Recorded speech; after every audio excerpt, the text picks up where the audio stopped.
Buenos días. Le invito a que abra su Biblia, por favor, en Mateo capítulo 5.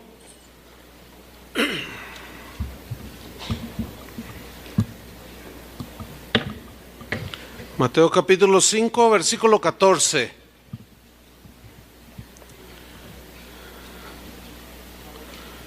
Voy a dar una serie de 3 enseñanzas los próximos domingos.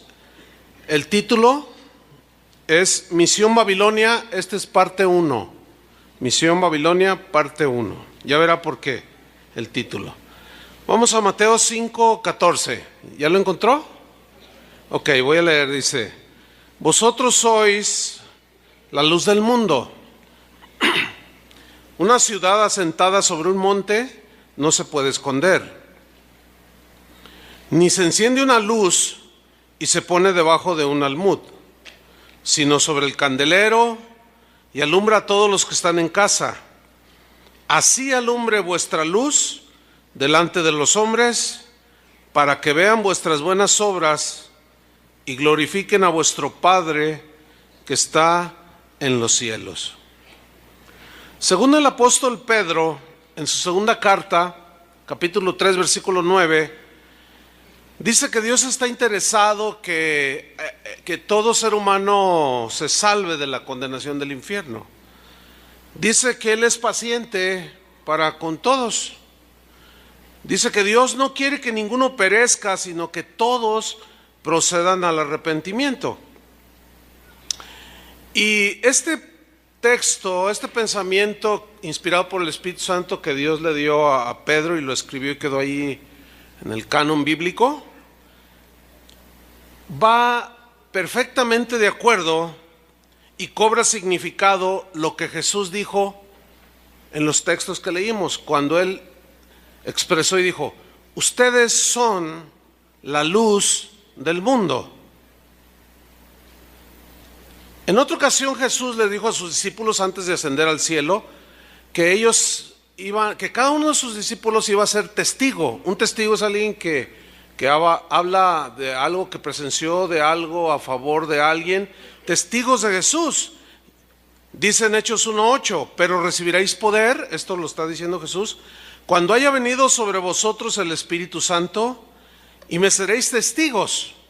Y luego dice: en Jerusalén, o sea, la ciudad donde ellos vivían, en toda Judea, la región, y en Samaria, ya toda la extensión de aquellos territorios, y hasta lo último de la tierra. En otras palabras, Jesús está diciendo: donde quiera que uno de mis discípulos se encuentre, ahí será luz del mundo. Ahora bien, Dios tiene una estrategia, en realidad es muy sencilla, para que nosotros podamos brillar la luz de Jesús. Nosotros le vamos a poner Misión Babilonia, y ya van a ver por qué.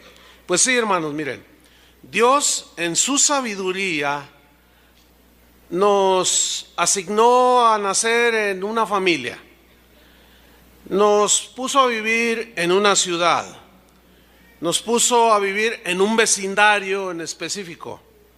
También nos dio una escuela o un par, 2, 3 escuelas donde estudiáramos. Pero también nos dio un trabajo al ir creciendo, para que allí en ese trabajo, precisamente, como es uno de los lugares donde pasamos gran cantidad de nuestra vida, porque por lo menos pasamos 8 a 10 horas de nuestra vida o del día en un trabajo, ese es en promedio. Y yo me voy a enfocar en este punto del trabajo, porque el trabajo nos da, en el plan de Dios, nos da la oportunidad de obtener nuestro sustento para la familia. Eso es fundamental. Así lo diseñó Dios. Así están las cosas en todo el mundo, y todo ser humano necesita trabajar, porque el que no quiere trabajar tampoco coma, y el que no suple para las necesidades de los suyos, dice la Biblia, es peor que un incrédulo. Entonces, en el plan de Dios, el trabajar, ya lo veremos el próximo domingo, es algo muy importante, pues justamente ahí en el trabajo donde pasamos por lo menos entre 8 o 10 horas, o si tienes un patrón medio abusivo, 15. ¿Sí? Pero es allí donde el Señor precisamente nos va a dar la oportunidad de ser luz a todos aquellos que están en tinieblas. Fíjense, hermanos, que yo he notado a través de los años, hay una idea inexacta, errónea, de que solo los que son llamados por Dios al ministerio, como el caso de un servidor y algunos pastores aquí, de que solamente los que somos llamados al ministerio servimos a Dios. ¿Sí? Y pues al contar nuestro testimonio, por ejemplo, si yo les cuento mi testimonio de cómo me llamó el Señor, lo hacemos de una manera tal porque hay ciertos rasgos en el llamamiento a dejar todo para seguirlo a Él y servir a la iglesia. Entonces, cuando cualquiera que es llamado al ministerio de tiempo completo cuenta su testimonio, pues la gente que está escuchando, así como ustedes, dicen: ay, no, pues a mí Dios nunca me va a llamar. No, pues yo no puedo servir a Dios, porque pues no hubo cosas así muy que un ángel se me apareció, que oí una voz allí, fui a la barranca de Huentitán y retumbó la voz en toda la barranca: sirve, me dice el Señor. No, entonces la gente asume, por alguna razón, que ellos no pueden servir al Señor, y están ahí sentados, un poco así frustrados, diciendo: no, pues yo tengo 15 hijos, Señor, que mantener, ¿cómo te voy a servir? No, pues yo no tengo esa habilidad de hablar, yo no te puedo servir. Y es una idea equivocada. Pues esta idea equivocada ha hecho pensar a muchos cristianos que no pueden serle útiles al Señor. Y ese es un error. Porque cualquiera, dijo Jesús, que cree en Él, será un testigo de Jesús. Entonces aquí surgen una serie de preguntas, como por ejemplo, alguien puede decir y preguntar: ¿puedo yo servir a Dios siendo un obrero? Por acá una mujer dice: ¿puedo yo servir a Dios siendo una secretaria?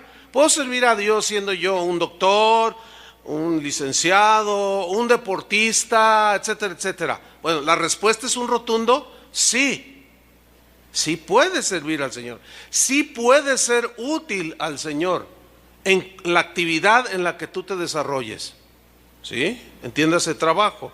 Ahora, esta idea equivocada que vengo mencionando ha generado en muchos cristianos el que solamente como nosotros podemos servir al Señor y los demás no. Ha generado en los cristianos no entender lo que Jesús enseñó cuando dijo: ustedes son la luz del mundo. No lo logran captar, no lo logran asimilar y embonar con el pensamiento de Jesús, porque piensan de esta manera: no, pues es que ¿cómo lo voy a servir? Si me suena muy ilógico que Dios me llame, me salve, me quiere que viva una vida santa y luego me pone a trabajar en un lugar donde hay un ambiente pagano insoportable. No lo entiendo, Señor. Es ahí donde de manera muy constante, casi cotidiana,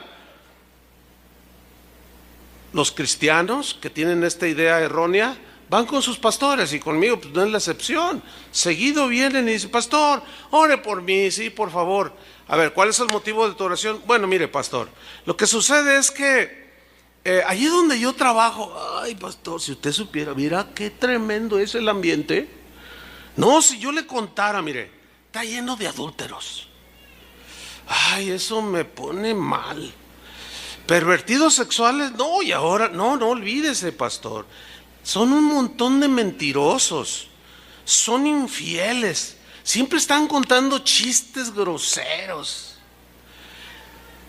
se jactan de los pecados que hacen. Y yo, la verdad, pastor, no quiero estar más en este lugar. Por favor, ore por mí para que Dios me dé otro trabajo. Ok, vamos a orar para que Dios te dé otro trabajo. Cuando te lo dé, te vas a encontrar con las mismas clases de personas. ¿O no? Entonces, ¿esa oración dónde queda? No tiene sentido esa oración. Ahora, vamos a pensar con sabiduría, con entendimiento. Vamos a acomodar, como dijo Pablo, lo espiritual a lo espiritual y cada cosa en su casillero para ubicarnos y no perdernos y no perder el propósito que Dios tiene, que quiere usarnos, podemos ser útiles para Él, pero necesitamos entender lo que Jesús quiso decir cuando mencionó, ustedes son la luz del mundo.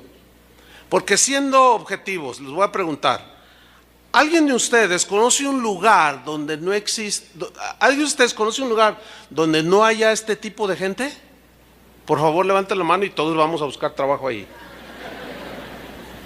¿Sí? Bueno, yo todavía voy más allá. Hasta en la iglesia existe gente que vive así. Porque a las iglesias va gente de toda. Van verdaderos creyentes, otros que están iniciando ahí, otros que dicen, que al cabo Dios es amor. Él perdona todo, no importa. Y ahí hay gente trabajadora, pero también hay gente floja. Hay gente que tiene un comportamiento íntegro, pero hay gente que no. Hay gente que es fiel a su esposa, pero hay otros que van a las iglesias y son adúlteros. Entonces la realidad es esta, hermanos. La mayoría de las ocupaciones son legítimas. O sea, el trabajo, a menos que tú te dediques a vender droga, pues eso es ilícito. Pero la gran mayoría de los trabajos son legítimos. Pero hay que ser objetivos y entendidos. Los compañeros que tienes ahí en tu trabajo, la gran mayoría no tienen a Cristo. ¿Estás de acuerdo conmigo? No lo tienen. Bueno, precisamente esa es la razón del por qué la gente que tienes como compañeros en tu trabajo, donde pasas casi la mitad de tus horas del día, se comportan de esa manera. ¿Por qué? Porque no tienen a Cristo, viven en sus pecados. Entonces, si tú pides orar para que salgas de ahí y te pongan en un lugar donde todos sean santos, entonces, ¿dónde vas a ser luz del mundo? Miren, aquí nos estamos encandilando.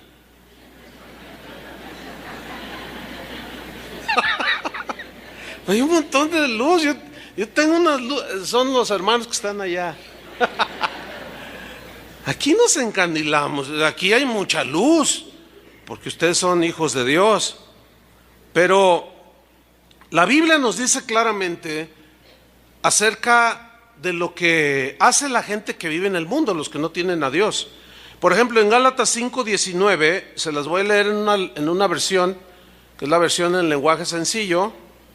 En Gálatas 5:19, lea así esta versión.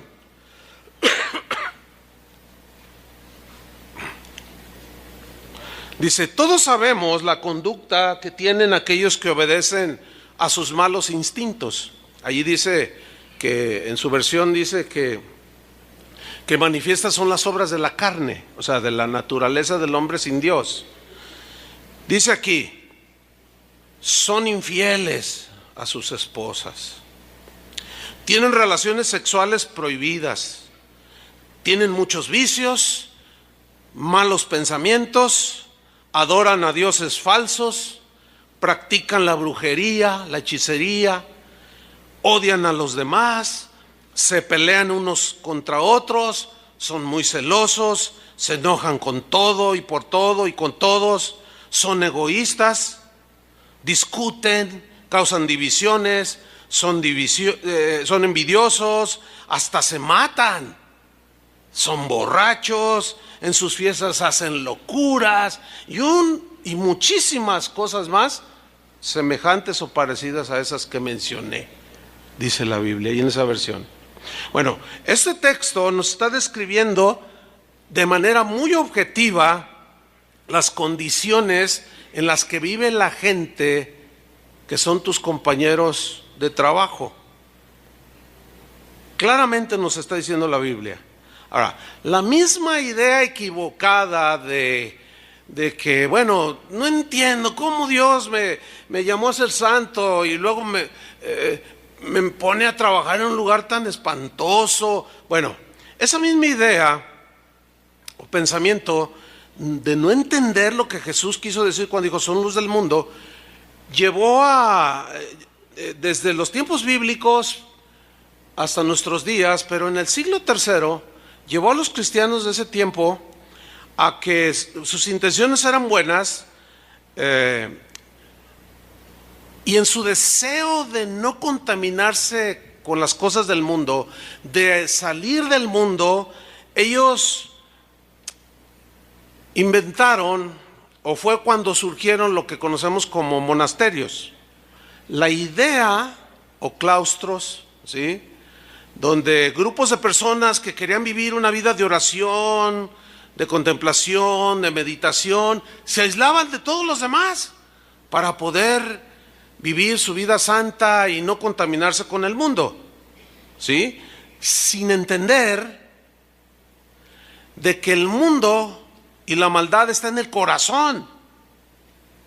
Porque resulta que, bueno, es de todos sabido que jamás muchos de ellos que tenían buen propósito de aislarse del mundo, lograron vivir como querían. Este tipo de lugares se convirtieron en lugares donde se cometieron y se siguen cometiendo un sinfín de inmoralidades y de pecados y de abusos vergonzosos. Existen miles de casos documentados al respecto. Entonces su idea errónea de que aislándose del mundo y encerrándose no les funcionó, porque resulta que los que se encerraron llevaban la maldad en el corazón. Y es así como se han descubierto un montón de atrocidades, como derribar una pared en algún convento de mujeres y luego encontrar 300 o 500 esqueletos de bebés. Dices, órale, ¿y estos de dónde salieron? Pues ¿qué hacían las monjas? Bueno, y es en su deseo de apartarse, vivir una santa. No, hicieron ¿qué es lo que sucede aquí? Lo que sucede es que nos vamos apartando de la palabra de Dios. Y vamos nosotros filosofando acerca de qué debemos hacer para no contaminarnos del mundo, con el mundo. Y es como empezamos a hacer este tipo de errores. Bueno, esa misma idea equivocada en el cristianismo de hoy también está afectado. Es así como vemos la tendencia actual de cristianizar todo. ¿Cuál es el propósito de cristianizar todo? Se cristianiza, por ejemplo, aparecieron las escuelas cristianas. Miren, en una escuela no cristiana, 2 por 2 son 4. En una escuela cristiana, 2 por 2 también son 4. Pero ¿cuál es la diferencia, entre comillas, de una escuela cristiana a una que no es cristiana? La única diferencia es que oran antes de que inicien las clases. Esa es la única diferencia. ¿Sí? Pero la idea de una escuela cristiana, de los fundadores, es esta. No, es que están tan terribles. Drogas, las escuelas no cristianas. Hay drogas, los muchachos son bien agresivos, bien vagos, hacen bullying, meten droga. No. Tengo una visión. Voy a poner una escuela cristiana para hijos de cristianos, para que no se contaminen con el mundo. Entonces aparecen las escuelas cristianas con un buen propósito. Entonces los cristianos van y ponen a sus hijos allí en las escuelas cristianas. Y luego al rato se dan cuenta de que tu hijo o alguno de los hijos, oye papá, fíjate que ahí en la escuela, ¿qué crees? Hay 3 en mi salón. Por cierto, uno es el hijo del pastor fulano de tal, y el otro es el hijo de uno de los sugieres de la tal iglesia, y el otro va a la iglesia de nosotros, papá, es el hijo de fulano. ¿Qué pasó, hijo? Ay, papá, pues llevaron marihuana. Uy, pegas el grito en el cielo. No, imposible, mi hijo. No, sí, papá. O metieron una navaja. O como una vez a mí me contó una familia, un hijo de un cristiano llevó una pistola. Hazme favor. Y hasta le... Y otro llevó droga, y otros llevaron películas pornográficas en las escuelas cristianas. A ver, ahí, ¿qué pasó? Se nos olvida también que nuestros hijos no nacen cristianos. Entonces la idea sigue provocando problemas. ¿Por qué? Porque no logran nuestras ideas que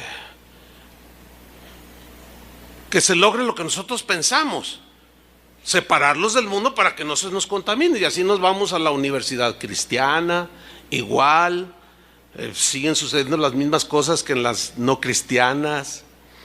Y luego ya un poco en otras áreas aparece el café cristiano. Sí, y bueno, últimamente ya existen las discos cristianas. No sé si reírse o ponerse a llorar o no sé qué, pero allí lo puede buscar usted en internet. Busque allí en YouTube, ponga iglesias, la disco cristiana, y usted se va a sorprender, donde se ponen a bailar los jóvenes, pero ya es cristiana la disco, para que no se vayan al mundo. Entonces los ponemos a bailar aquí adentro de la iglesia. Es así como ahora encontramos el antro cristiano, donde hay un montón de bebidas de muchos colores. No tienen alcohol, ciertamente, aunque no faltará uno que lleve su alforita y le ponga por acá. Les ponen de colores, así para que se vean como bebidas, y un ambiente así para que no se vayan al mundo y se contaminen. Pues aquí les metemos el mundo. Claro, no lo dicen así. Encontramos también, pues, entre otras cosas, la librería cristiana, donde usted entra a una de ellas, a cualquiera, y usted asume que porque es una librería cristiana, todo lo que se vende allí es de Dios. Pero ¿cuántos saben que no es así? Allí te venden el día de hoy todo tipo de filosofías que no tienen que ver nada con Dios. Todo esto sucede por la errónea idea de que esto me aparta del mundo. Pero yo quisiera que volviéramos a la Biblia para aclarar esa idea errónea. Vámonos a la Biblia, ¿están de acuerdo? ¿Ok? ¿Están listos? ¿Trajeron su Biblia? Enciendan su Biblia en Juan 17, porque ya puros iPads y puro de eso, ¿no? Entonces enciéndanla. Que vamos a ver qué dice la Biblia.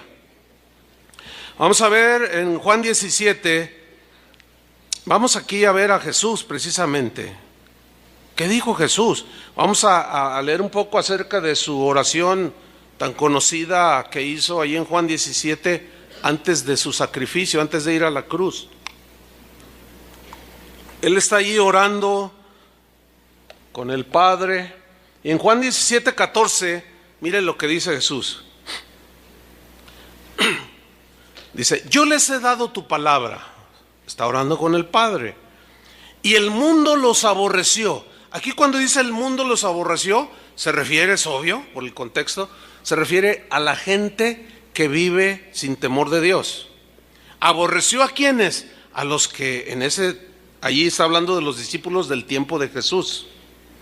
A los que decidieron dejar ese tipo de vida y seguirlo a Él, vivir una vida limpia delante del Señor. Dice, yo les he dado tu palabra y el mundo los aborreció, porque no son del mundo. Ya no son de esa clase de vida, como dice Pablo a los Corintios. Ya no sois adúlteros, ya no sois idólatras. Todo esto erais, mas ahora son pueblo de Dios, etc. Entonces dice Jesús, porque no son del mundo, como tampoco yo soy del mundo. Ahora fíjate el versículo 15, la oración de Jesús. No ruego que los quites del mundo. Mundo aquí es de en medio de la gente que vive en sus delitos y pecados. No ruego que los quites del mundo, sino que los guardes del mal. Ah, caray, esta oración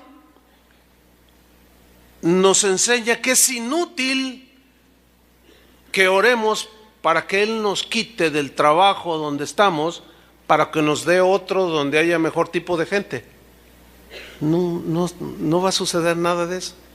Jesús aquí está orando, no ruego que los quites del mundo, sino que los guardes de la maldad que hay en la gente del mundo. De eso líbralos, Padre. Dice el 16, no son del mundo, como tampoco yo soy del mundo. Santifícalos en tu verdad.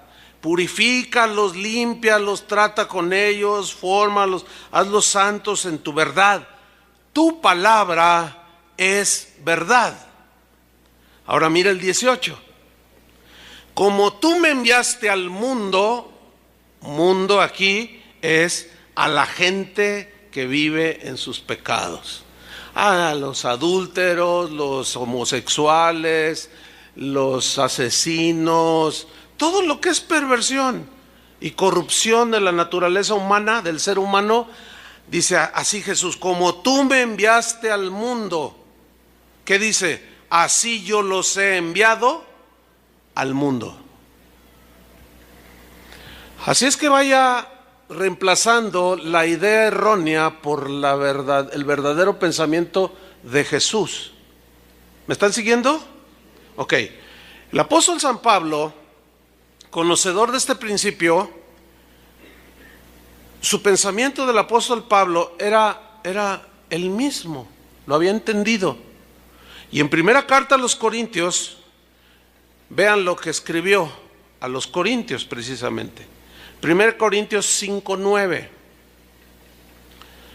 Dice Pablo: os he escrito, vamos a leer, tratar de leer con pausado y con detenimiento, ok. Dice: os he escrito por carta. Ahora, ¿qué escribió en esa carta? Que no os juntéis con los fornicarios. Ok. Aquí hay una instrucción apostólica: no se junte con los fornicarios. Si nosotros nos paramos la lectura ahí, vamos a tener media verdad del pensamiento de Pablo y del pensamiento de Jesús, y vamos a malinterpretar lo que Pablo escribió. Eso es algo muy común en los cristianos cuando leemos la Biblia o se predica la Biblia, que citamos textos pero a veces los aislamos, y eso nos lleva a interpretaciones erróneas que nos afectan. Entonces, si nos quedamos ahí, pues no se junten con los fornicarios. Entonces imagínate, ay no, pues entonces cuando te subas tú al camión, vas a pagarle, pero antes de pagarle, a ver, ¿usted es fornicario? ¿O es adúltero? ¿Es fiel a su esposa? ¿O es mentiroso? Oiga, ¿usted es pervertido sexual? Y te va a mirar el chofer y va a decir: ¿y eso qué? Bueno, fíjate lo que dice Pablo. Vamos a seguir leyendo para tener todo el panorama de la idea. David en un salmo dijo: la suma de tus palabras es verdad. ¿Qué significa? No podemos dejarnos llevar por un solo texto, ni aún dos, sino por la suma de la verdad específica, como en lo que estamos tratando. En la suma de los textos que están en la Biblia, la suma de tus palabras es verdad. Y hay quienes desechan 50 textos y agarran uno, y ese uno es su verdad. ¿Y los demás qué? Pues para llegar a una verdad equilibrada, balanceada, tenemos que tener la suma de sus palabras. Son verdad. Y es lo que hacemos aquí, estamos haciendo en este momento. Pablo sigue diciendo, bueno, dice: no, yo no les dije que se juntaran con los fornicarios, no absolutamente con los fornicarios de este mundo, o con los avaros, o con los ladrones, o con los idólatras. Pues en tal caso, dice, sería necesario salir del mundo. ¿Están entendiendo?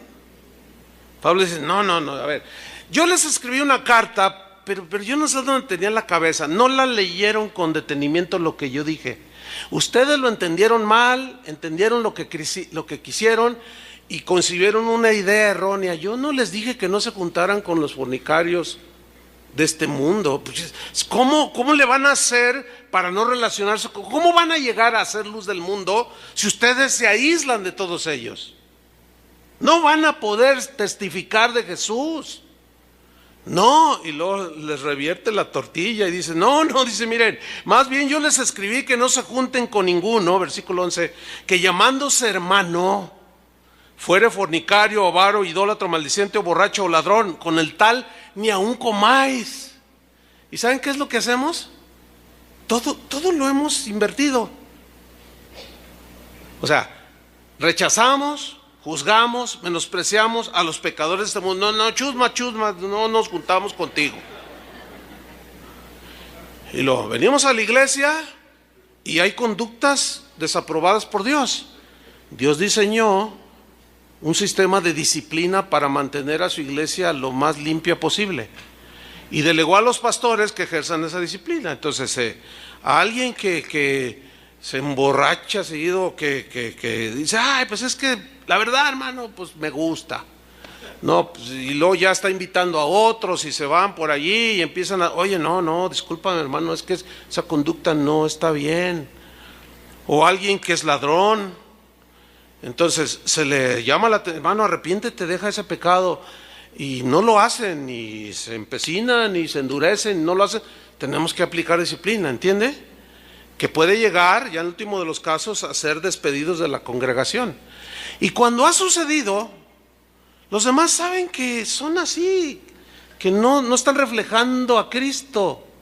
Entonces, al disciplinársele, fíjense, ahí dice que no se junten con ellos. Y lo que la mayoría de los cristianos hace es, ay, qué mal, los abrazan, qué mala onda el pastor, qué mala onda, como si él no pecara, están abusando de ti. Sí, soy un borracho, pero pues Dios me ama así. Sí, hermano, Dios nos ama a todos por igual, y como si todos fueran santos. Entonces, por eso las iglesias son un desastre, porque no hay disciplina, y Pablo, los corintios habían entendido mal el mensaje de Pablo. Dije, no, más bien lo que les dije es que si alguno se llama hermano y vive como los del mundo, ni siquiera comen con él, son vergüenza para el evangelio. Entonces la idea de Pablo de aislarse del mundo no está, sino está la misma idea de Jesús. Estamos en el mundo, pero no somos del mundo. Y estamos en el mundo, pero no practicamos las mismas cosas que los del mundo. Y que es la oportunidad para reflejar la luz de Cristo. Y justamente es en nuestro trabajo, lugar donde laboramos, donde Dios nos da la oportunidad de ser luz para los que no conocen al Señor. La misma idea la tuvo Santiago, el apóstol, en Santiago 1:27. En sus versiones dice, la religión pura y sin mancha es esta. En esta versión, en lenguaje sencillo, Santiago 1:27 se lee así: creer en Dios significa agradarlo y hacer el bien. Se trata de ayudar a las viudas en necesidad, a los huérfanos cuando estos están sufriendo. Y dice, de no dejarse vencer por la maldad del mundo. En su versión dice, y guardarse sin mancha del mundo. Entonces, no dice que debemos aislarnos, sino que el Señor nos envió justamente allí para hacer luz. Entonces, los cristianos somos enviados al mundo, no somos enviados o no nos salvó el Señor para separarnos, segregarnos de los demás, y no. Entonces, como el trabajo es algo que está en el plan de Dios, así se formó la sociedad también, se necesita trabajar. Escuche con atención, ¿para qué Dios en su sabiduría también y misericordia pues puso al hombre a trabajar? Bueno, hay varios propósitos. Uno de ellos, el fundamental, que tiene que ver con lo terrenal, pues es para ganarnos el sustento para nuestra familia. ¿Sí o no? Ese es el fundamental, pero es con connotaciones netamente terrenales, para tener vestido, comida, techo, etcétera. Bueno, ese es en primera instancia. En segunda instancia, podríamos decir que en el caso de los cristianos que trabajamos, Dios nos permitió, no solo para nuestra familia, sino como creemos que la difusión del evangelio es necesaria para la salvación del mundo, apoyamos la obra del ministerio. Apoyamos la congregación donde cada cristiano se congrega en cualquier parte del mundo con sus ofrendas, etcétera. ¿Para qué? Para la capacitación, para que haya alimento en la casa, para que se nos instruya, para que nos capaciten, para que oren por nosotros, etcétera, etcétera. Todo lo que tiene que ver con lo espiritual. Pero ahí no se queda el asunto. sino que el otro propósito es precisamente como al estar rodeados de personas que no tienen a Cristo, sus vidas son desastrosas. Y otro de los propósitos es entonces para hacer luz al mundo, para hacer luz a aquellos que están en tinieblas. Ahora bien, vivir en el mundo y enfrentar las conductas y mirarlas, eso aflige el corazón del cristiano, ¿sí o no? Como una vez una persona me dijo: ay, hermano, sentí bien feo cuando un señor de allí donde yo trabajo, pues es un hombre de ya más de 60 años, y yo lo escuché llegando así que le dijo al otro: ¿qué crees? Anoche estuve con fulana, mírala, ya está. Y el otro le dijo: ay, no la hagas, compadre, tiene 20 años y tú rebasas los 60. Y contestó el viejito rabo verde: para que vean que todavía las puedo. Dice: eso a mí me aflige, eso a mí, ay. O sea, siento tan feo oír esas cosas. Bueno, Jesús advirtió, Él dijo: estas cosas os he hablado para que en mí tengáis paz. En el mundo tendréis aflicciones. Nos aflige ver cómo la gente está envuelta en el pecado. Nos aflige cómo los humanos están en guerra constante. Nos aflige todo, ¿sí o no? Aparte de las aflicciones propias de la vida, que se enfermó el hijo, que se murió el papá. Dice: pero confiad, dice, yo he vencido al mundo. O sea, yo he vencido la maldad del mundo. Confíen en mí. Y ahora yo los envío a ustedes, son luz del mundo. El apóstol Juan escribió: porque todo lo que es nacido de Dios vence al mundo. Y esa es la victoria que ha vencido al mundo, nuestra fe. Versículo 5: ¿quién es el que vence al mundo sino el que cree que Jesús es el Hijo de Dios? ¿Cuántos creen que Jesús es el Hijo de Dios? Ahí está ya la capacitación que el Espíritu Santo nos da para vencer la maldad del mundo. ¿Sí? Vamos a ver el caso de Daniel, que fue llevado precisamente a Babilonia. Babilonia en la Biblia simboliza todo lo que te puedas imaginar de corrupción de todo tipo: inmoralidades sexuales, perversiones sexuales, corrupción. Haz de cuenta que estamos en México. Y México no es diferente de ningún país. Los habitantes de los países, como tienen el pecado en el corazón, pues donde quiera hay corrupción, ¿sí o no? Claro, en algunos, como hay un poco más de moralidad o un poco más de cristianos, podemos decir que se nota menos, pero en todos lados está. Bueno, vamos a ver a Daniel, que era un joven piadoso, ¿sí? Él vivía ahí en Jerusalén, y dice Daniel 1:1, búsquelo junto conmigo. Daniel 1:1.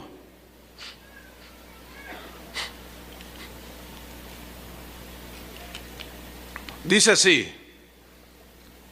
¿Ya abrió su Biblia? ¿Sí trajo su Biblia o no? Dice así: en el año tercero del reinado de Joacim, rey de Judá, rey del pueblo de Dios, vino Nabucodonosor, el pagano de paganos, el depravado de depravados, prepotente, muy rico, pero inmoral hasta más no poder, rey de Babilonia. Llegó allí a Jerusalén y la sitió. Versículo 2: y el Señor entregó en sus manos a Joacim, rey de Judá. Ay, pastor, ¿y por qué entregó al pueblo de Dios en las manos de un rey pagano? ¿Sabe por qué? Porque Joacim no cumplió con su tarea. Desvió al pueblo de Israel de los caminos de Dios, los llevó a la idolatría. ¿Quieren idolatría? Ahí está, de la peor que puedan encontrar. Y lo entregó. Y parte de los utensilios de la casa de Dios, y los trajo a tierra de Sinar, a la casa de su Dios. Imagínense, llevó muchas cosas que había ahí en la casa de adoración al Dios verdadero, y fue y las puso en el templo de su Dios. Y puso en la casa del tesoro de su Dios los utensilios. Versículo 3: y dijo el rey a Aspenaz, jefe de sus eunucos: que trajese de los hijos de Israel, pongan mucha atención, del linaje real de los príncipes, muchachos en quienes no hubiese tacha alguna. A ver, ¿qué información tenía Nabucodonosor acerca de algún tipo de gente que vivía en Jerusalén, que eran tan derechos, tan honrados, tan trabajadores, tan entendidos, tan respetuosos, que dijo: ok, pues es un pueblo enemigo de nosotros, pero ahora son nuestros esclavos? Pero yo sé que entre ellos hay gente notable, hay, sobre todo hay algunos jóvenes allí en quienes no hay tacha alguna, de buen parecer. Sigo en el versículo 4, que fueron enseñados en toda sabiduría, sabios en ciencia y de buen entendimiento, jóvenes que son idóneos para estar en el palacio del rey. O sea, el rey pensó, yo quiero aquí en mi palacio gente leal, yo no quiero que me vayan a dar me entierren un puñal por la espalda o que me quieran envenenar. Yo quiero gente fiel a mi alrededor, honesta, derecha y trabajadora, así como ustedes comprenderán, ¿no? Entonces dice: yo quiero ese tipo de gente que esté aquí en mi palacio y que les enseñase las letras y las lenguas de los caldeos. O sea, gente que siempre está aprendiendo. Versículo 5: y les señaló el rey ración para cada día, de la provisión de la comida del rey, a los que habían de traer allí, y del vino que él bebía, y que los criase 3 años, para que al fin de ellos se presentasen delante del rey. Entonces trajeron un montón, y dice la Biblia que entre estos estaban Daniel. Mire qué interesante. Estaba Ananías, Misael y Azarías, de los hijos de Judá, que tenían buen testimonio. Dijeron: a ver, ¿dónde están los honrados del pueblo aquí de Israel? Pues aquellos chavos, aquellas, pues aquel señor, ese hombre es bien trabajador, bien honrado, buen administrador, no tiene vicios, es bien respetuoso, ama a su esposa, a sus hijos. A ver, vénganse, estos los van. Como ellos ya eran esclavos, ya no podían decir nada. Pero quizá alguno dijo: ¿y qué? ¿A dónde nos llevas? Van a estar en la casa del rey. Queremos gente como ustedes. Oh, interesante, ¿no? Dice el versículo 8: y Daniel, o sea, estaban Ananías, Sadrach, Misael, Mesac y Azarías. En el versículo 7, y a estos el jefe de los eunucos puso nombres. Puso a Daniel, Belsasar, Ananías, Sadrach, a Misael, Mesac y Azarías, Abed-nego. Versículo 8. Pongan mucha atención. Y Daniel, que es el protagonista de este libro, propuso en su corazón no contaminarse. Subrayen esa frase: propuso en su corazón no contaminarse con la porción de la comida del rey. ¿Por qué? Porque para un judío comer cosas sacrificadas a los ídolos o cierto tipo de alimentos les era pecado, les era mal. La ley de ellos no les permitía. Entonces dijo: yo, voy a ir a servir, no me queda otra, soy esclavo. Pero en mi corazón, dice, nadie me va a obligar ni a adorar a otro Dios. O sea, su convicción espiritual estaba sólida. Nadie me va a obligar a comer las cosas que comen cualquier persona en este mundo. Dice: y pidió por tanto, pongan atención a esta frase, pidió por tanto al jefe de los eunucos que no se le obligase a contaminarse. Escúchame bien, cuando en ti hay convicciones bien sólidas y hay una situación como esta, les pongo un ejemplo. Cuando mis hijos estaban creciendo, nos empezamos a enfrentar con el asunto de que en las escuelas celebran el Día de los Muertos y que el Halloween y que no sé qué y que bla, bla, bla. Bueno, nosotros no estamos de acuerdo con esas prácticas. Nosotros, aunque ahorita ya algunos cristianos, sí, vístete de bruja, no pasa nada. Pero bueno, esa es una convicción cristiana desde toda la historia del cristianismo, no se involucra en este tipo de cosas. Ahorita ya es un desastre. Por lo mismo que nos hemos alejado de la palabra de Dios. Bueno, entonces yo recuerdo perfectamente que empezamos a enfrentarnos con eso. Entonces nosotros propusimos en nuestro corazón que no íbamos a tolerar eso, pero fuimos y hablamos, como Daniel fue y habló con el jefe de los eunucos. ¿Qué le dijo? ¿Cómo se lo dijo? No dice, pero halló gracia ante el jefe de los eunucos y consintió que no comiera de la comida del rey.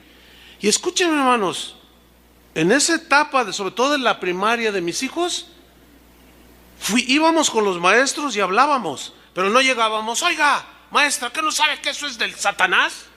¿Qué no sabe que eso es del diablo? Usted se va a ir al infierno, está mandando al infierno en su ignorancia. Maestra ignorante, ¿qué no sabe que el diablo? ¿Qué no sabe que los muertos? Que no, pues, oye, bájale. No, así no es, eso no es sabio. Yo iba y hablaba como Daniel. Oiga, mire, nosotros tenemos en cuestiones de fe, tenemos otro concepto, otro entendimiento, otra creencia. Nosotros no creemos por esto y esto. Nosotros respetamos, pero ¿habría algún problema, maestra o directora, de no traer a nuestros hijos? Siempre nos dijeron, no se preocupe, no los traiga. Pues usted muy amable. Exactamente como le sucedió a Daniel. Entonces, ¿qué hizo Daniel? Propuso en su corazón no contaminarse. Entonces, la separación que hizo Daniel del mundo, la hizo en su corazón. ¿Sí o no? Después de que de que se propuso en el corazón no contaminarse, se enfrentó al mundo corrupto, pero ya él iba predispuesto a guardarse para Dios y ser luz. Previamente ya tenía un testimonio, por eso fue a parar a la casa del rey. Pues debo decirles, hermanos, que la Babilonia actual es tan inmoral y corrupta como la Babilonia del tiempo de Daniel. O sea, el mundo. Entonces, antes de salir a trabajar, donde vas a invertir 8 o 10 horas, tú debes de proponer en tu corazón no contaminarlo con lo que oigas, con lo que veas ahí en tu trabajo. Propone en tu corazón, cuando estés con tus compañeros, propon no mentir. Tú propones en tu corazón no hablar malas palabras como ellos lo hacen. Tú propones en tu corazón no mirar a las secretarias que usan minifalda y que van contoneándose allí para que todas las... Tú vas a proponer en tu corazón no prestarte a ese juego. Entonces, cuando tú te enfrentas a todo eso, estás con firmeza. Porque dices, no, ya propuse mi corazón.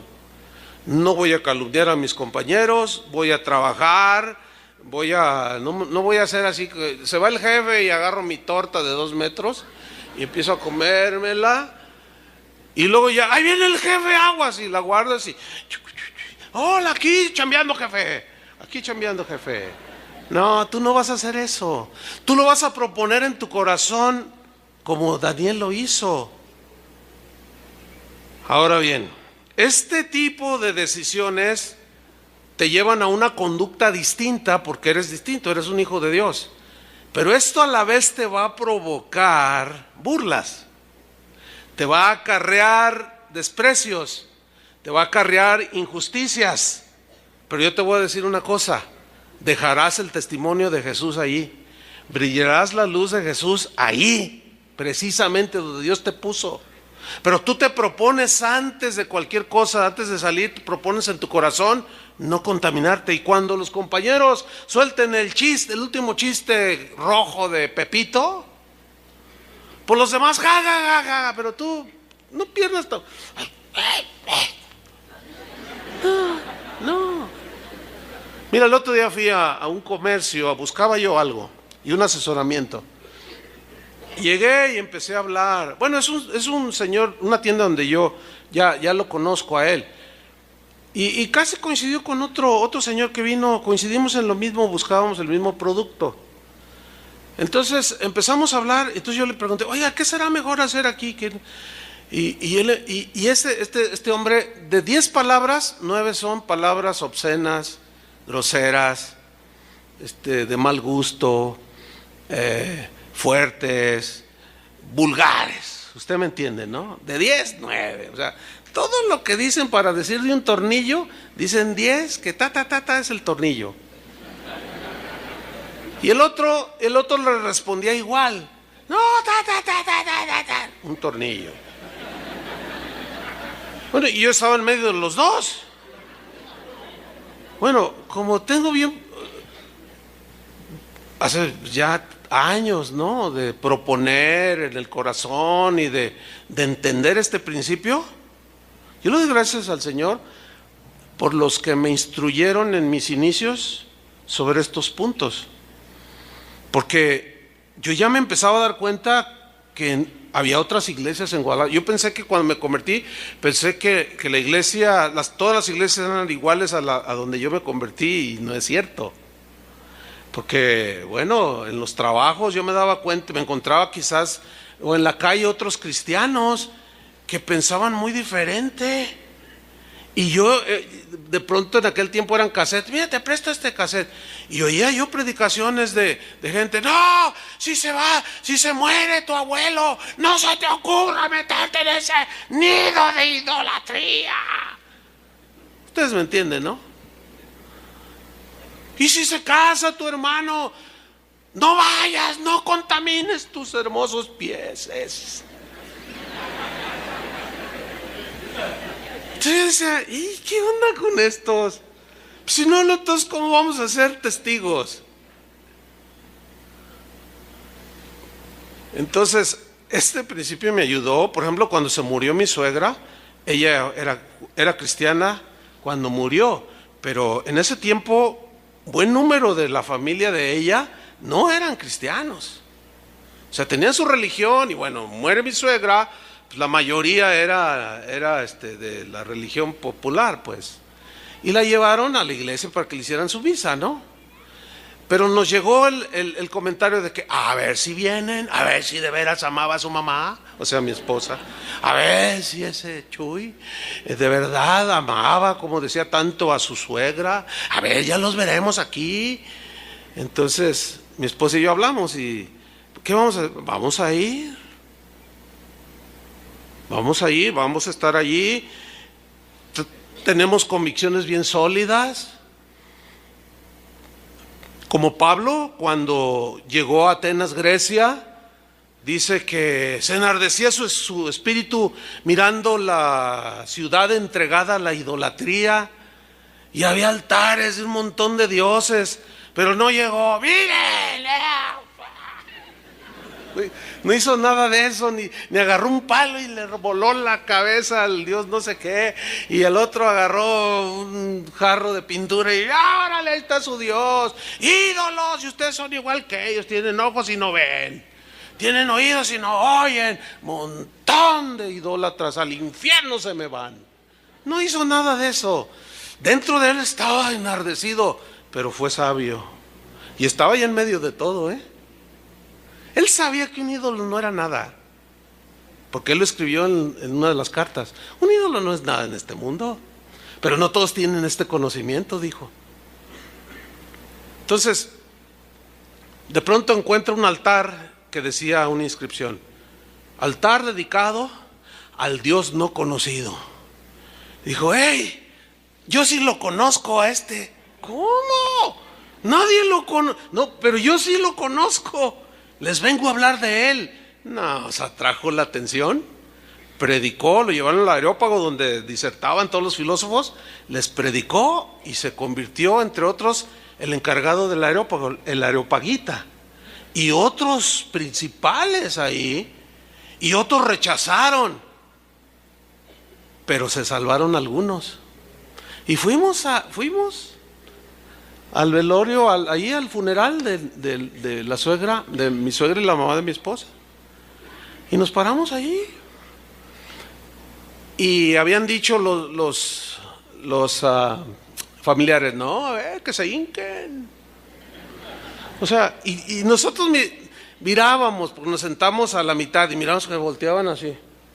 Entonces, cuando el Padre decía, Padre nuestro que estás en nosotros, santificado sea tu nombre, venga, está en la Biblia, ¿no?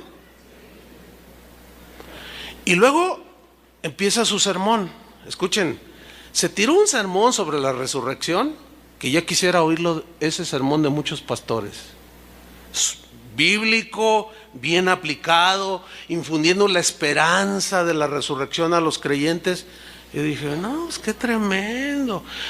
Me daban ganas de gritar amén, pero pues ustedes saben, allí no. Bueno, ¿saben qué provocó después del velorio? Varios de los familiares que ahora son cristianos, algunos ya han muerto, pero ahora ya son cristianos algunos. ¿Saben qué? Oiga, Chuy, pues, discúlpenos, los juzgamos mal, pensábamos que nos iban a despreciar, pero no, sí, son diferentes. Bueno, ahora ya conocen a Cristo. Pero si nosotros nos hubiéramos aislado, hemos ido a las bodas de los primos, de los hermanos, oiga, cuando se murió el abuelo, pues ni modo, es el abuelo, por el amor de Dios. Y hay predicadores, no, déjalo que se pudran en el infierno, tú mantente puro, no.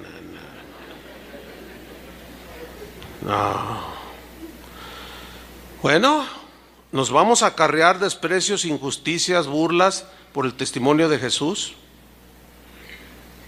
Pero miren, vamos al capítulo 6. O sea, si queremos vivir esa vida, pues sí, va a haber de todo. Pero miren, vamos a ver qué sucede finalmente con Daniel. Daniel capítulo 6.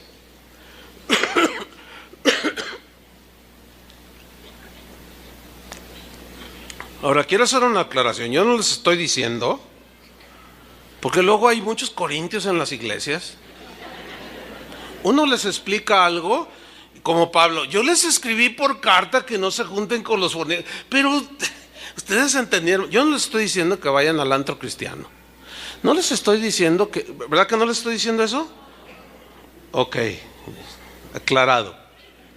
Vamos a seguir adelante. Daniel capítulo 6, versículo 1. Ahora aquí cambian los tiempos. Aquí aparece otro rey, el rey de Media y de Persia, rey de los persas llamado Darío. Daniel sigue en cautiverio. Pasa una serie de acontecimientos y él se encuentra allí.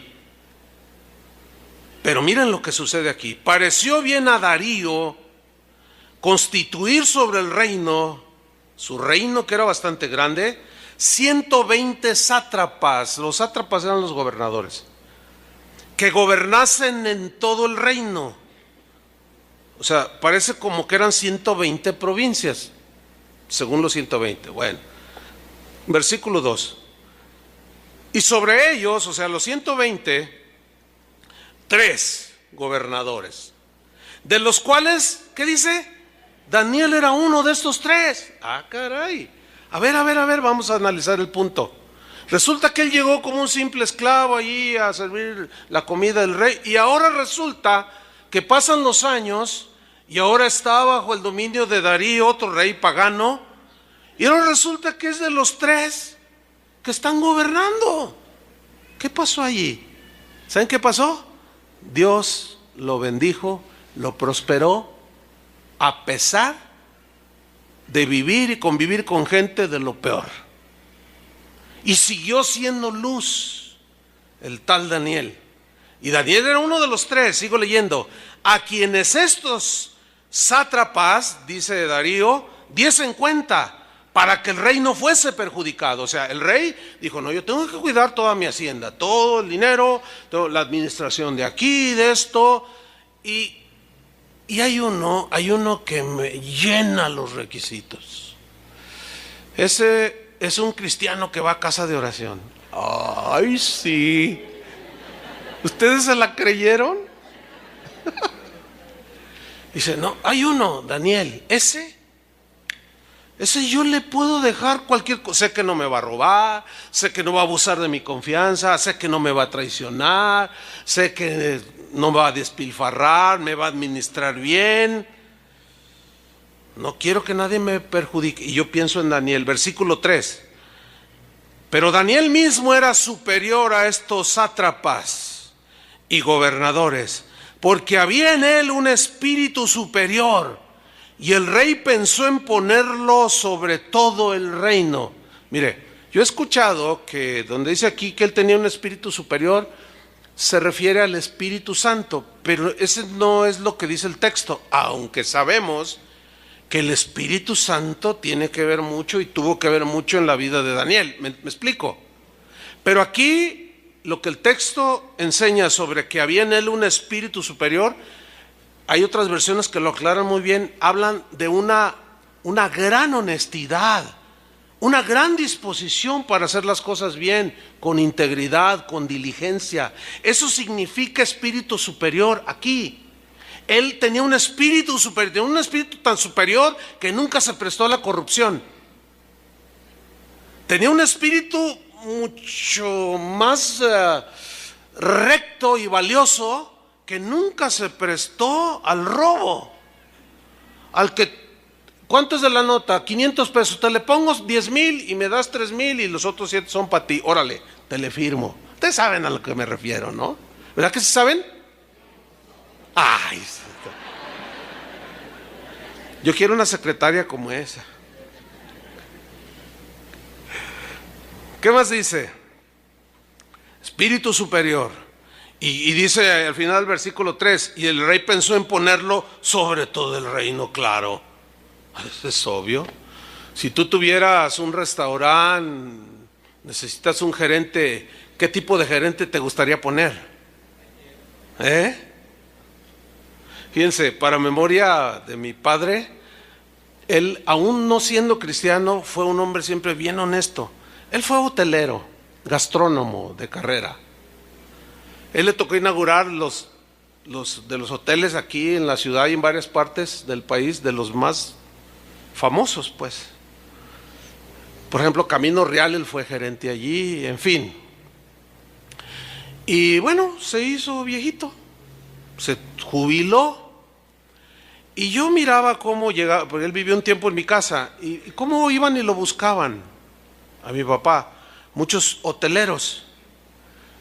Y yo presencié un par de veces cuando hablaban con él y decían, oiga señor Olivares, mire, queremos contratarlo por 3 meses. Él ya estaba jubilado, porque mire, somos los representantes del hotel Holiday, etcétera. Dice, es que tenemos muchas fugas, entienden fugas, ¿no? Dice, y nosotros queremos que por favor nos meta orden allí. A mi padre en el sindicato de meseros lo odiaban, literalmente. Es más, un día lo agredieron, lo metieron a la cárcel, le metieron droga, hace muchos años, yo estaba chiquillo, yo me acuerdo. O sea, y no era cristiano todavía él.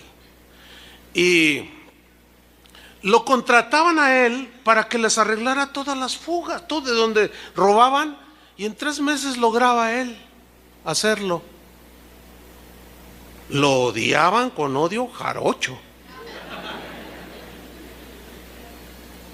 Y bueno, esto a mí fue un gran ejemplo, la verdad, en ese sentido, aunque no era cristiano todavía. Después, como cristiano, bueno, siguió con su labor, así, su trabajo, pero ya como jubilado, iban y lo buscaban para que él les enseñara a los jefes cómo no permitieran robar. Nada más que yo les decía, y papá, pero a veces los jefes pues son los que... Dice, pues sí, hijo, pero pues así están las cosas. Bueno, total, sigamos con la historia aquí en la Biblia. El rey pensó en ponerlo sobre todo el reino. Eso es obvio, ¿verdad? Versículo 4. Entonces los gobernadores y sátrapas, claro, provocó envidia, celos, ya no los dejaban transar, ya no los dejaban malgastarse el dinero, los gobernadores, porque Daniel ponía orden, pues claro, era un hombre de Dios. Dice, y buscaban ocasión para acusar a Daniel en lo relacionado al reino, o sea, en lo relacionado al trabajo. Vamos a agarrarlo en alguna tranza de tener. Por ejemplo, yo me los imagino así, lo vi que entró a comer allí en el Pipiolo y llevaba a 5 amigos con sus esposas. Vamos a investigar a ver si pagó de su bolsillo o del erario público. Y lo empezaron a investigar. Nada. No, pues no hay nada, aquí no hay ni una nota. Es que no era diputado aquí en Jalisco. Pero fíjese lo que dice aquí. Quisieron acusar a Daniel en lo relacionado al reino, o sea, en su trabajo. Pero fíjese lo que dice: mas no podían hallar ocasión alguna o falta. No hallaban nada. ¿Por qué? Porque él era fiel.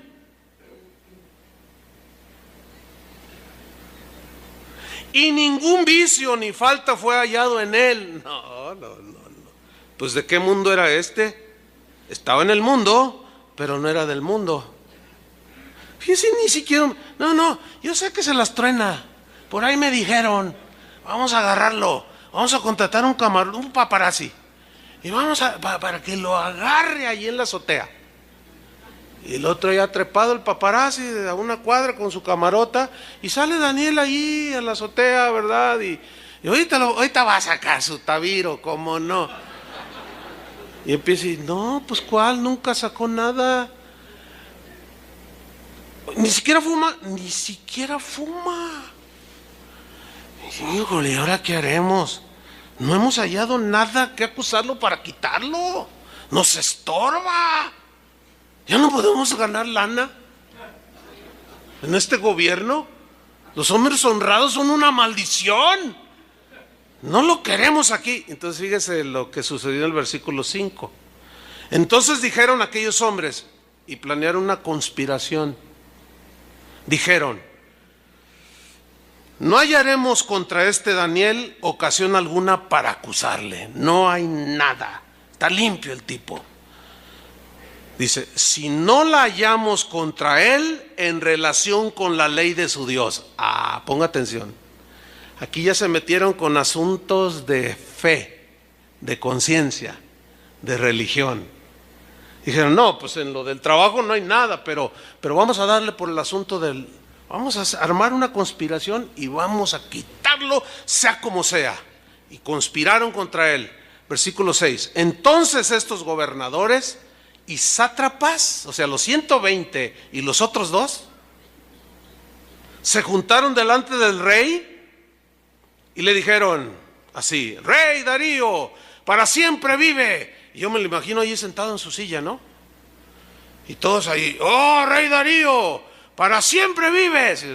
Sí, a ver, pues aquí estoy, ¿qué necesitan? Dice, le están diciendo a él: todos los gobernadores del reino, aquí están presentes. Magistrados, sátrapas, príncipes y capitanes han acordado por consejo. Hicieron lo que hacen las cámaras de diputados en cualquier país, ¿no? Cuando se trata de aumentar el salario mínimo, les aumentan $1 a la gente, pero ellos el 30%. Entonces ahí sí se juntan todos. ¿Se han fijado? Para donde se deben poner de acuerdo no se ponen y se pelean y tú que no sé qué, porque se pelean los puestos donde hay más lana. Pero cuando se trata de aumentarse el sueldo, de hacer de cosas a su favor, todos se ponen de acuerdo. ¿No se han fijado en eso? Qué curioso, eso es algo añejo.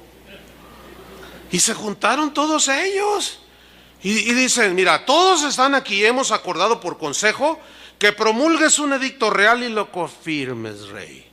Que cualquiera que en el espacio de 30 días demande petición de cualquier dios u hombre fuera de ti, oh rey, sea echado en el foso de los leones.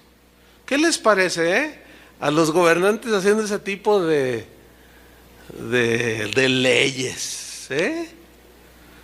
Versículo 8. Ahora, oh rey. Y el rey, bueno, allí parece como que había cierto rasgo de democracia, ¿no? ¿Por qué? Pues porque el rey, miren lo que hizo. Ahora, oh rey, confirma el edicto y fírmalo. Somos mayoría. Para que no pueda ser revocado, fírmalo. Conforme a la ley de Media y de Persia, la cual no puede ser abrogada. Y eso, pues él era el rey. Pues. Entonces dice el 9, firmó pues el rey Darío el edicto y la prohibición de que de orar a otro Dios. Y la firmó. Ahora fíjate el versículo 10. Cuando Daniel supo, tenía que saber, pues él era, pero a él no lo invitaron. El típico madrugazo, el típico madruguete, ustedes saben cómo está todo, ¿no? Qué increíble, que parece que estamos hablando de hoy, del siglo XXI. Increíble.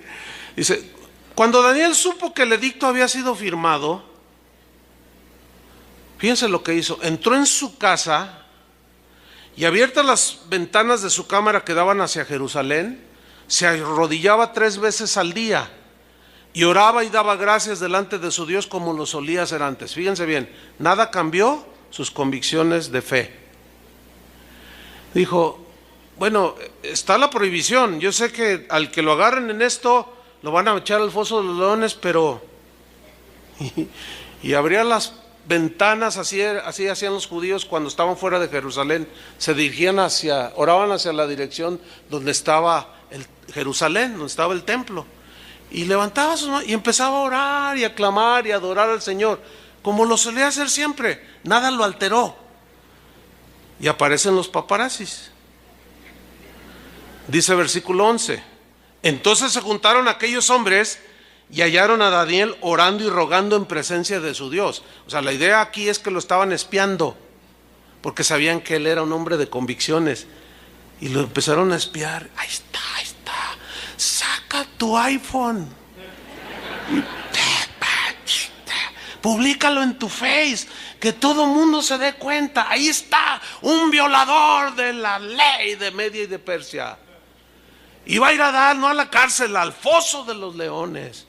Al fin pudimos deshacernos de este hombre justo y recto, que no nos cae nada bien, que respeta a su esposa y solo a ella la ama. No nos cae bien, pero ya lo agarramos al fin. Dice el versículo 12, fueron luego ante el rey y le hablaron del edicto real.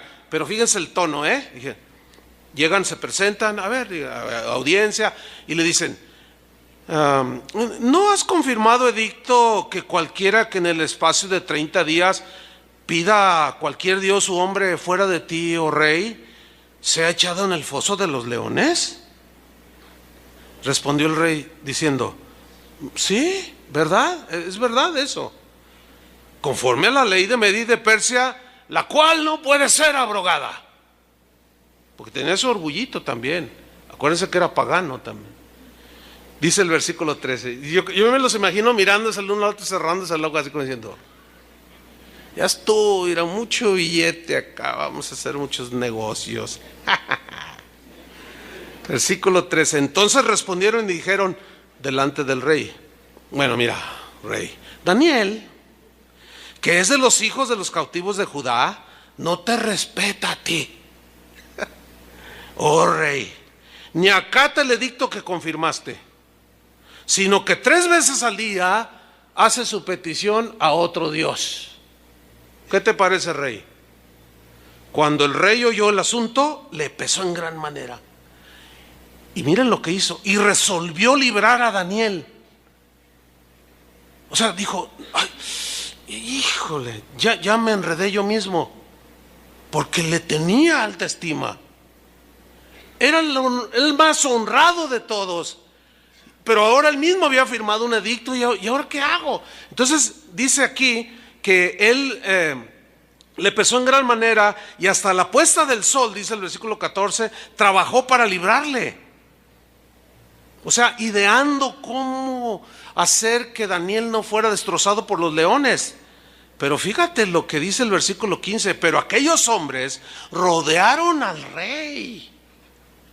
Lo presionaron, lo hostigaron, le dijeron, sepas, oh rey, que es ley, o sea, sobre ti mismo, aunque tú la hayas firmado, que es ley de Media y de Persia, que ningún edicto u ordenanza que el rey confirme puede ser anulado ni abrogado. No, rey. O sea, ya se habían dado cuenta que lo quiso proteger a Daniel. ¿Por qué lo quiso proteger?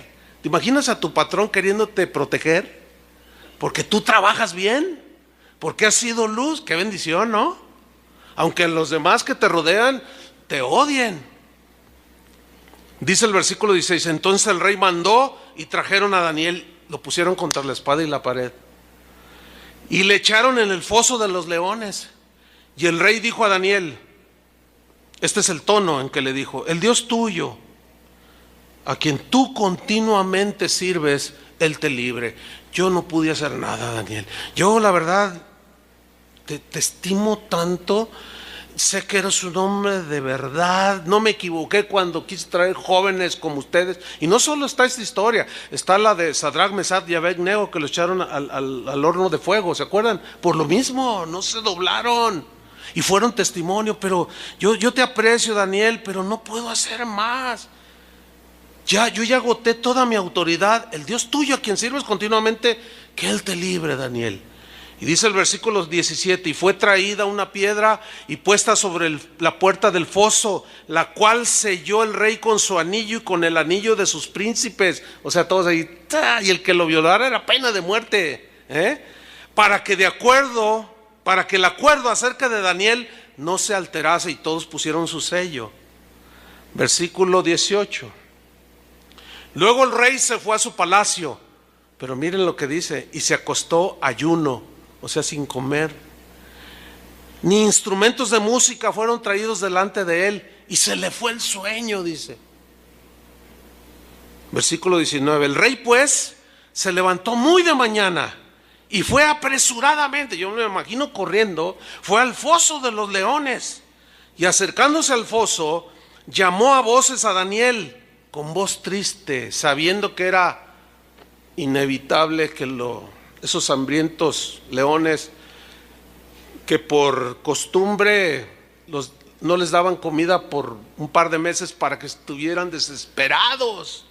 Un león puede comer un alimento por un mes y durar un mes sin alimento, pero 2 meses ya se desesperan los leones, se vuelven más feroces, y así los adiestraban para que el que era castigado lo echaron allí, en 10 minutos era despedazado. Entonces llega el rey allí y dice con voz triste: Daniel, siervo del Dios viviente, el Dios tuyo, a quien tú continuamente sirves, ¿te ha podido librar de los leones? Pero esta escena es así, la idea es esta, así como: Daniel, siento mucho, Dios te pudo haber librado. Y de repente dice el versículo 21: Daniel le respondió: oh rey, vives para siempre. Yo me lo imagino que casi se... ¡Ah! Daniel, ¿se imaginan? Yo así me imagino la escena. A lo mejor hubiera sido director de cine, oiga, porque luego me imagino cómo debería de ser la escena y todo, y no sé. Y le dice, versículo 22, mi Dios, le está testificando Daniel, envió su ángel. ¿Te imaginas ángeles? El cual cerró la boca de los leones para que no me hiciesen daño, porque ante él fui hallado inocente, y aún delante de ti, oh rey, yo no he hecho nada malo. Entonces se alegró el rey en gran manera a causa de él, y mandó sacar a Daniel del foso. Y fue Daniel sacado del foso, y ninguna lesión se halló en él, porque había confiado en su Dios. ¿Qué no fue lo que dijo Jesús? Confiad en mí, yo he vencido al mundo. Pero ahí no paró la historia, versículo 24. Y dio orden el rey, y los conspiradores, miran lo que terminarán tus enemigos. Y fueron traídos aquellos hombres que habían acusado a Daniel, y fueron echados en el foso de los leones, ellos, sus hijos y sus mujeres, y aún no había llegado al fondo del foso cuando los leones se apoderaron de ellos y quebraron todos sus huesos. Entonces el rey Darío, fíjense, escribió a todos los pueblos, naciones y lenguas que habitan en toda la tierra. ¿Qué escribió? Lo siguiente: paz o sea multiplicada.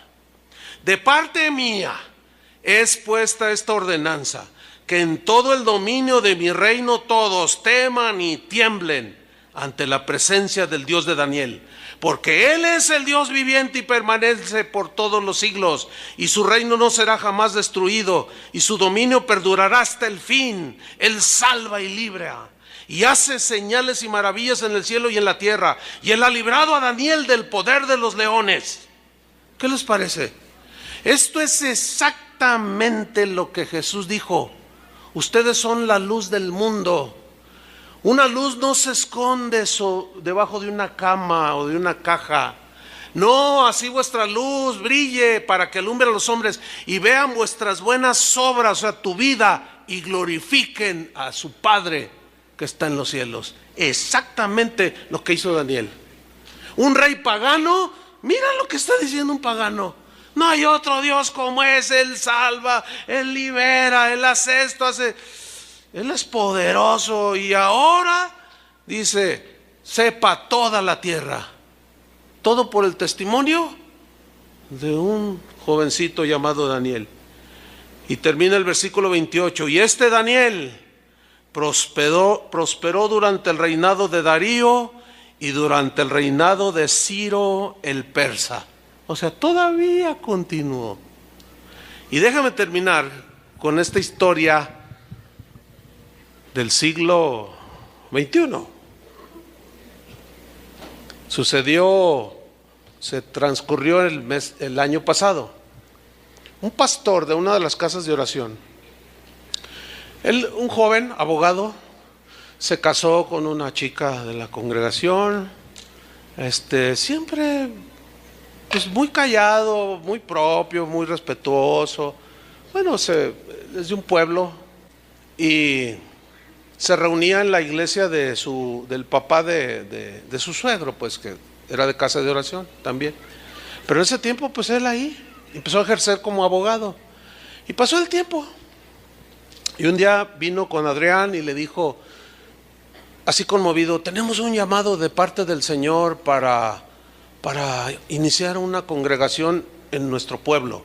Ya ven que dicen que pueblo chico, infierno. O sea, ¿qué quiere decir? Que todo el mundo se da cuenta de lo que todos hacen, todos se conocen. Eso quiere decir ese dicho. Dice, entonces, pues queremos iniciar una casa de oración y Adrián lo instruyó y empezaron. Y en su momento ya se les estableció como pastores y él siguió ejerciendo como abogado. De ahí se gana la vida, en los tribunales. Entonces el año pasado me abordó aquí en una reunión de pastores y me dijo, pastor, fíjate que hubo elecciones ahí en el pueblo y el presidente municipal que salió electo por voto libre de los ciudadanos fue a mi casa a buscarme y me dijo, oye, Edgar se llama, oye Edgar, te quiero invitar de manera respetuosa, fehaciente y con muchos deseos de que lo aceptes, de que seas mi secretario de gobierno. Quiero darte el puesto que es como el segundo, serás el segundo a mi derecha. Y bueno, tú sabes que yo soy pastor, tú sabes. No, sí. Pero es que no sé, déjame orar, déjame ver. Le dijo eso, ¿no? Entonces viene y me pregunta, ¿qué hago? Entonces yo le digo, mira, no sé, ni te voy a decir, porque no es mío decírtelo. Yo no sé qué plan Dios tiene contigo, pero ora, y si Dios te dijera que aceptaras ese reto, pues acéptalo, y si no, no hay ningún problema, tú sigues ejerciendo. Dice que oró, y Dios le dijo, tómalo, quiero hacer algo en este pueblo. Entonces me informa él y me dice, acepté, voy a hablar con el presidente municipal. Y cuando habló con él le dijo, ok, dice, pero de una vez le advierto, señor presidente, que se conocían desde jóvenes, ¿no? Mira, yo no le entro a la corrupción, yo no le voy a entrar a las tranzas, no le voy a entrar, no, precisamente, licenciado, por eso yo quiero hacer algo por este miserable pueblo. Como casi todos los de Jalisco están, así entre paréntesis. Dice, ya basta de tanta robadera, ya basta de tanto abuso. Pobre gente, el presupuesto que tenemos, mira, yo quiero tenerte allí junto a mí, que fiscalices todo y como secretario de gobierno te voy a dar cartas abiertas para que estés allí, te necesito allí. Entonces, dice, yo le advierto todo eso, por eso te quiero aquí. Entonces cuando él me está diciendo eso, yo me acordé de Daniel y le dije, no, ¿sabes qué? Éntrale. Pues empezó a gobernar, sí, y ahí él estaba, pues tenía su despacho en el palacio municipal del pueblo, aunque sea del pueblo, ¿no? Dice que empezaron a gobernar y se empezaron a ver las cosas y la gente Pues el corazón de la gente, porque él dice, a mí siempre me enviaba a mí por delante. Entonces la gente ya me conocían, dice, pero ya tenían tratos, licenciado, licenciado. Entonces yo miraba que la gente, empezaron a ir a unos a la congregación. Y yo empecé a ver que la gente estaba contenta por lo que se estaba haciendo en tan poquito tiempo. Como que el dinero parecían millones y millones y millones y millones, y no era lo mismo. Nomás que no se lo robaban. Dice, así es que pues va bien, pastor. Le digo, mira, Edgar, si tú, fíjate bien lo que te voy a decir, solo Dios es soberano para poner a alguien así. Si tú sigues así, tú puedes llegar a ser presidente municipal del siguiente. Dice, ya me lo dijo el presidente municipal. Y bueno, todo se miraba así como Daniel, ¿no? Ay, el 120 sátrapas y otros 3, pero de esos, pues Daniel era el que se destacaba. Pero provocó los celos después de los demás ahí. Claro, ya no dejaban robar a los de espectáculos, a los del tianguis, ya no los dejaban transar. Y lo empezaron a ver mal. Y fueron así como con Darío y pusieron contra la espada y la pared al presidente municipal. Y ahora en diciembre me dice, pastor, ¿qué crees? Me renunciaron del puesto. Le digo, sí, ¿qué pasó? Él bien tranquilo y yo más. Sí, ¿ahora qué pasó? Y dice, fíjate, y me empieza a contar lo que les estoy contando. Le empezaron a decir, oye, licenciado, señor presidente, todo muy bien, con el secretario, o sea, no tenemos queja, porque le anduvieron buscando. Y cero, nada, ni vicios, la esposa allí, los hijos, todo bien. Dice, pero hemos visto que el secretario de gobierno no participa, no viene a misa los domingos, como todos van. Dice, bueno, les contestó el presidente, bueno, en cuestión de religión y eso somos libres, él es cristiano y además es pastor. Él no puede, yo no puedo obligar a él. No, dice, es que en este pueblo. Y yo me los imagino sacando el machete, ¿no? Es que aquí así es, licenciado. Aquí así es, señor presidente. Todo, no aporta, no apoya las fiestas patronales. Y cuando llegó el santo, no sé, y cuando llegó y él se quedaba siempre a trabajar ahí en el palacio. Pues él cumplía con su chamba. No, señor presidente. Mira, lo asediaron de tal manera, me decía el pastor, que me llamó. Me dijo, ¿sabes qué? Discúlpame, licenciado, pero tienes que firmarme la renuncia. No, yo te la firmo. Dice, perdona, mira, yo tengo aspiraciones políticas. A lo mejor una diputación aquí en el Congreso o federal, yo no sé.